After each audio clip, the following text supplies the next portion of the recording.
আপনাদের ধারণা আছে তাদের ম্যাচ ফি কত? এটা একসময় 1000 টাকা ছিল, এখন পর্যন্ত 4 মাস হয়ে গিয়েছে, স্যালারি তারা পায় নাই। আমি অ্যাকচুয়ালি নিজেই আজকে কয়েকটা জিনিস দেখে খুবই অবাক হয়েছি যে আমাদের যে ওমেন ক্রিকেটাররা আছেন যারা যখন ডোমেস্টিক ম্যাচ খেলেন, ডোমেস্টিক ম্যাচের আপনাদের ধারণা আছে তাদের ম্যাচ ফি কত? I don't know if you know or not. এটা একসময় 1000 টাকা ছিল, তারপরে এটাকে করে একটা প্রপোজড 5000 টাকা পর্যন্ত করা হয়েছে, যেটা আমার কাছে মনে হয় যে এটা কোনোভাবেই ঠিক না।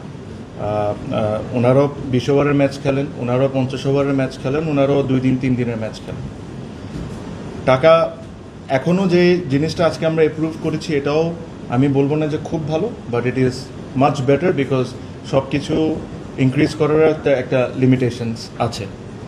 সে এখন থেকে তারা T20 ম্যাচের জন্য যেটা এখন পাবেন হলো 10,000 টাকা করে, ওয়ান ডে ম্যাচের জন্য তারা পাবেন 15,000 টাকা করে, লঙ্গার ভার্সন 2 ডে 3 ডে 4 ডে এটার জন্য ওনারা পাবেন 20,000 টাকা করে, যেটা আগে হয়তো বা 8,000 বা এরকম কোনো কিছু একটা ছিল। ওনাদের ন্যাশনাল কন্ট্রাক্ট যেটা হলো ন্যাশনাল টিমের প্লেয়ারদের বাদে যেটা ডোমেস্টিক প্লেয়ারদের কন্ট্রাক্ট যেটা আছেন ওটাতে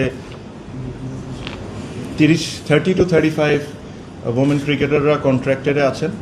ওখানে 30,000 টাকা করে তাদের মান্থলি স্যালারি ছিল, এটাকে 40,000 টাকা করে দেওয়া আছে। এটাতে একটা জটিলতা ছিল বিকজ ন্যাশনাল কন্ট্রাক্টে তাদের যেটা লোয়েস্ট ক্যাটাগরি ওটা হলো 60,000।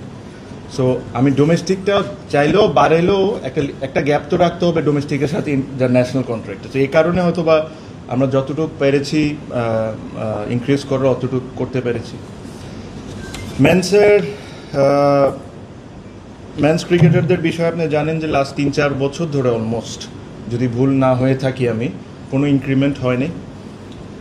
এতদিন মেন্স ক্রিকেটারদের যে স্যালারি ছিল এটা ছিল হলো এ ক্যাটাগরির স্যালারি ছিল 35,000 টাকা, বি 30,000 আর সি 25,000। এগেইন আমার কাছে মনে হয় ইটস হাইলি আন্ডারপেইড। এত কষ্ট করে তারা সবাই ক্রিকেট খেলে, ক্রিকেটের কারণেই আজকে আমাদের এই ক্রিকেট বোর্ড, এই ক্রিকেট সব কিছু। মিনিমাম রেসপেক্ট বা যে কষ্টটা করে তাদেরকে মিনিমাম জিনিসটা আমাদের করে দেওয়া উচিত। তো আমরা যেটা আজকে প্রুভ করেছি, A category from now they will receive 65,000, B category they will receive 50,000, C category will receive 40,000 per month. This is the salary.